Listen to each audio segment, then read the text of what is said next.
Hi, this is Dr. Boden, Hair Restoration Center of Connecticut. So let me show you a patient named Frank. Frank, 39-year-old man. He's got substantial hair loss in the front. So he would be considered a Norwood 5 anterior. He also has some recession on the sides here, so the temporal peaks have receded back.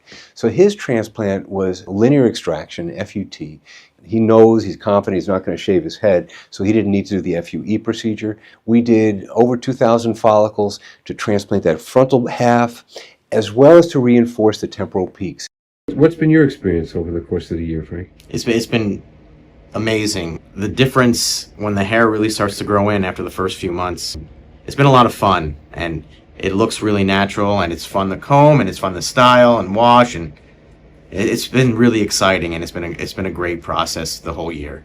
And I think it's interesting to note that when the sides are brought forward in a subtle way, it gives a greater definition and angularity and maybe a greater sense of masculinity and a facial balance. It isn't just the right height, the right frame, top to bottom, but also side to side. He's happy with the results 1 year after his procedure, FUT, a single surgery.